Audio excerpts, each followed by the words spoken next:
بسم اللہ الرحمن الرحیم۔ آج کا موضوع ہے تاریخی مناظر۔ یہ نمرود اور حضرت ابراہیم علیہ خلیل اللہ علیہ السلام کا منظر ہے جس کی روح داد قرآن مجید میں ہے۔ نمرود کون تھا؟ نمرود بڑے تنتنے کا بادشاہ تھا۔ سب سے پہلے اس نے اپنے سر پر تاج شاہی رکھا اور خدائی کا دعویٰ کیا۔ یہ حرامی تھا۔ اس کی ماں نے زنا کر لیا تھا جس سے نمرود پیدا ہوا تھا۔ کیونکہ نمرود کی ماں کا شوہر نامرد تھا، اس لیے نمرود کی ماں کو یہ خطرہ پیدا ہو گیا تھا کہ سلطنت کا کوئی وارث پیدا نہ ہوگا تو بادشاہت ختم ہو جائے گی۔ لیکن یہ حرامی لڑکا بڑا ہو کر بہت اقبال مند ہوا اور بہت بڑا بادشاہ بن گیا۔ مشہور ہے کہ پوری دنیا کی بادشاہی صرف 4 ہی اشخاص کو ملی، جن میں سے 2 مومنین تھے اور 2 کافر۔ حضرت سلیمان علیہ السلام اور حضرت ذوالقرنین صاحب ایمان تھے۔ نمرود اور بخت نصر یہ دونوں کافر تھے۔ نمرود نے اپنی سلطنت بھر میں یہ قانون نافذ کر دیا تھا کہ اس نے خوراک کی تمام چیزوں کو اپنی تحویل میں لے لیا تھا۔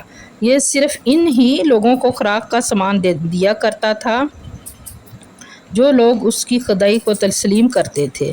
چنانچہ ایک مرتبہ حضرت ابراہیم علیہ السلام اس کے دربار میں غلہ لینے کے لیے تشریف لے گئے تو اس خبیث نے کہا کہ پہلے تم مجھ کو اپنا خدا تسلیم کر لو، جبھی میں تم کو غلہ دوں گا۔ حضرت ابراہیم علیہ السلام نے بھرے دربار میں اعلان فرما دیا کہ تو جھوٹا ہے اور میں صرف ایک خدا کا پرستار ہوں جو واحد لا شریک والا ہے۔ یہ سن کر نمرود آپے سے باہر ہو گیا اور آپ کو دربار سے نکال دیا اور ایک دانہ بھی نہ دیا۔ آپ اور آپ کے چند متبعین جو مومن تھے بھوک کی شدت سے پریشان ہو کر جان بلب ہو گئے۔ اس وقت آپ ایک تھیلا لے کر ایک ٹیلے کے پاس تشریف لے گئے اور تھیلے میں ریت بھر کر لائے اور خداوند قدوس سے دعا مانگی تو وہ ریت آٹا بن گئی اور آپ نے اس کو اپنے متبعین کو کھلایا اور خود بھی کھایا۔